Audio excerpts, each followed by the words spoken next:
Hello, everyone. It's me again. I'm going to read to you another chapter of The Miraculous Journey of Edward Tulane by Kate D. Camillo. This will be chapter 3. We left off with chapter 2 at the mention of a ship. I wonder what this could be. Well, let's find out. Chapter 3. "She's called the Queen Mary," said Abilene's father, "and you and your mamma and I shall sail on her all the way to London." "What about Pellegrina?" said Abilene. "I will not go," said Pellegrina. "I will stay." Edward, of course, was not listening. He found the talk around the dinner table excruciatingly dull. In fact, he made a point of not listening if he could help it. But then Abilene did something unusual, something that forced him to pay attention. As the talk about the ship continued, Abilene reached for Edward and took him from his chair and stood him in her lap. "And what about Edward?" she said, her voice high and uncertain. "What about him, darling?" said her mother. "Will Edward be sailing on the Queen Mary with us?" "Well, of course, if you wish, although you are getting a little old for such things as China rabbits." "Nonsense," said Abilene's father jovially. Who would protect Abilene if Edward was not there?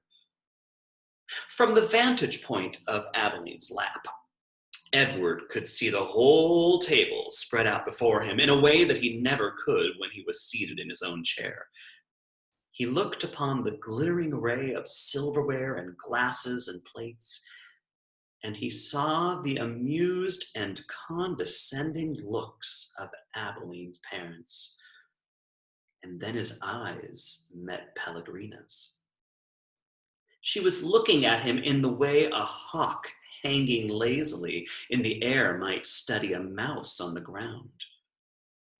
Perhaps the rabbit fur on Edward's ears and tail and the whiskers on his nose had some dim memory of being hunted, for a shiver went through him. "Yes," said Pellegrina without taking her eyes off Edward. "Who would watch over Abilene if the rabbit were not there?" Well, that night, when Abilene asked, as she did every night, if there would be a story, Pellegrina said, "Tonight, lady, there will be a story." And Abilene sat up in bed.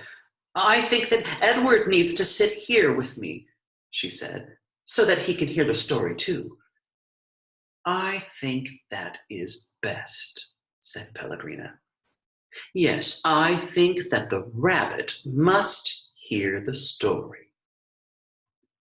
Abilene picked Edward up and sat him next to her in the bed and arranged the covers around him. And then she said to Pellegrina, "We're ready now." "So," said Pellegrina. She coughed. "And so, the story begins with a princess." "A beautiful princess?" Abilene asked. "A very beautiful princess." "How beautiful?" "You must listen," said Pellegrina. "It's all in the story." And we'll stop right there. The end of chapter 3. It was a short chapter, but chapter 4 tomorrow. So, what do you think is going to happen in the story? Maybe you can post a message on, let's say, Flipgrid. Maybe you could say hi and hello and tell me something about yourself, and then real quickly also tell me what you think is going to happen next in the story of The Miraculous Journey of Edward Tulane.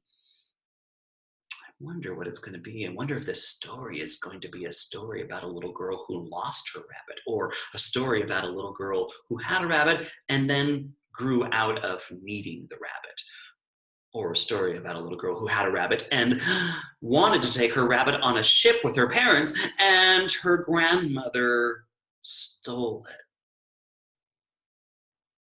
I don't know. I really don't know. Maybe you know. Let me know. Now, go and brush your teeth, wash your hands, count to 20. Wash your face, get your pajamas on, and you head to bed. I know it's a bit early. It's not actually 8:30 yet, so maybe you can brush your teeth for a long time. No? All right. You can wash your hands for a long time. No? Wash your face. No?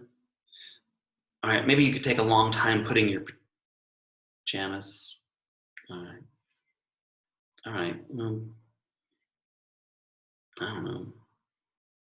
Say your prayers. That's what you could do. You could say a long list of prayers if you want to.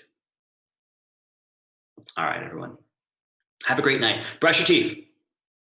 I see. No, I know you've eaten candy today. I know. I know.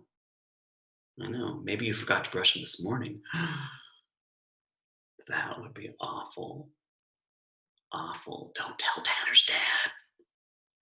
You know, he took Tanner's teeth out because, no, that's not why he took them out. But anyhow, have a great night, everyone. See you later. Bye-bye.